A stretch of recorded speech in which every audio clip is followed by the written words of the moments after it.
les ateliers de maîtrise urbaine, ils viennent de loin. Parce qu'ils viennent du fait que les grands ensembles n'étaient pas la réponse. Et qu'à l'époque, quand on faisait de la planification avec Paul Delouvrier, il s'est dit, il faut que je fasse ça avec des jeunes qui sont pleins d'enthousiasme et qui finalement vont bousculer les acquis de ce qu'aujourd'hui de ce qu'on considère comme de la planification et de l'urbanisme. Et les villes nouvelles en sont le résultat. Et les villes nouvelles ont procédé de la même manière en disant, là aussi, je vais aller chercher des jeunes sont suffisamment inconscients pour finalement être mobilisés et en même temps enthousiastes, et par conséquent inventer des choses qui aujourd'hui nous paraissent bizarres. Et les villes nouvelles, donc celle de Cergy-Pontoise en particulier, a effectivement été à l'encontre de ce qui étaient les choses essentielles en matière d'urbanisme de l'époque, en planification, d'avoir un urbanisme linéaire, c'était s'appuyer sur le paysage. Et s'appuyer sur un paysage magnifique qu'effectivement on transformait en ville nouvelle.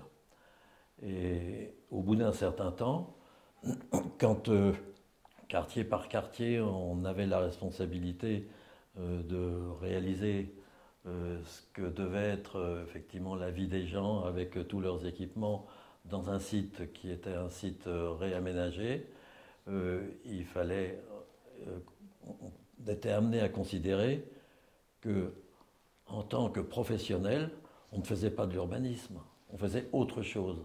Et c'était quoi autre chose? C'était de la maîtrise d'œuvre urbaine. Maîtrise d'œuvre urbaine, c'est pas de la maîtrise d'œuvre architecturale, mais c'est pareil. On a les mêmes manières de pouvoir aborder les problèmes conceptuels en traitant toutes les questions qui étaient celles qui permettaient d'arriver avant l'architecture. Et c'est pour ça que cet espace entre la planification et l'architecture est un espace qu'il fallait combler et qui était vide et qui permet de pouvoir y consacrer sa vie.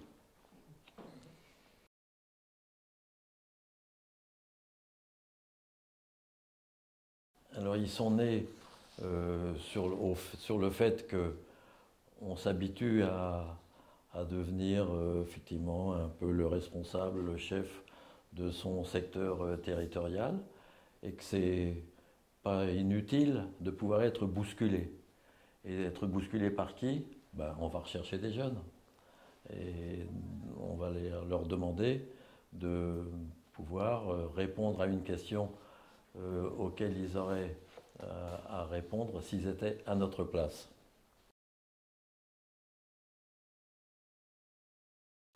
Alors, un atelier, d'abord, ce qu'il faut dire, c'est qu'un atelier, quand une équipe se constitue de personnes qui ne se connaissent pas et qui ont des cultures différentes, il faut les mettre dans une situation très particulière pour que la mayonnaise prenne. Et il faut donc qu'il y ait une vraie commande, qu'ils sachent que les résultats auxquels ils vont aboutir sont des résultats qui vont être pris en compte par la maîtrise d'œuvre urbaine, la politique. C'est un magasin de travail, au lieu de dire workshop. C'est véritablement une fabrique dans laquelle on est acteur et que ce côté international et interdisciplinaire joue un rôle important, que ce n'est pas être enfermé dans une case, comme souvent on l'est, comme beaucoup on l'est maintenant dans n'importe quel métier. Il faut surtout échapper à cette volonté de vouloir maîtriser qu'une seule partie des choses.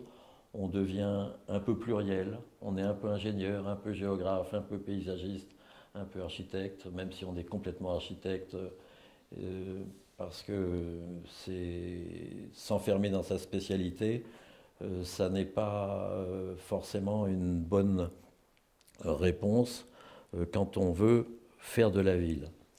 Et puis, c'est faire avec d'autres, c'est être un collectif en sachant qu'on est d'égal à égal, qu'on n'a pas à mettre son ego devant les autres, qu'on a à faire des synthèses qu'on fait en commun, et que cette synthèse, justement, elle met en position de responsabilité, c'est ce qu'on disait au départ, parce qu'on a une vraie commande, on est en position de responsabilité. Et si tout ça, ça marche, c'est parce que c'est dans une atmosphère conviviale.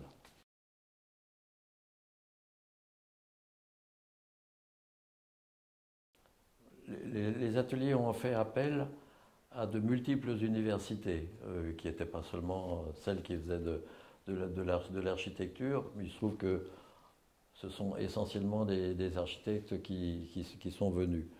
Mais finalement, ils étaient de cultures différentes. Ils venaient du nord, ils venaient de l'ouest, ils venaient de Moscou, ils venaient de Barcelone. Et très vite, on s'est aperçu qu'il y avait une différence d'approche entre ceux qui venaient du nord, les Scandinaves, qui étaient très intéressés déjà par les problèmes écologiques, les problèmes de mode de vie, de travail, d'habitat.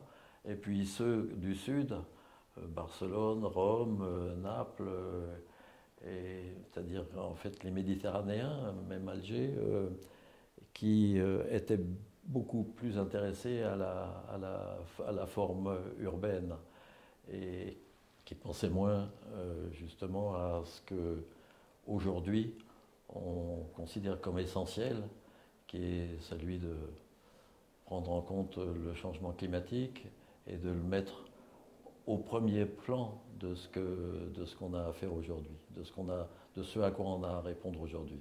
Et ce brassage, parce que c'était un brassage de 4 ou 5 personnes dans une seule équipe, était essentiel. Parce que les idées se confrontaient les unes aux autres et il fallait trouver un compromis.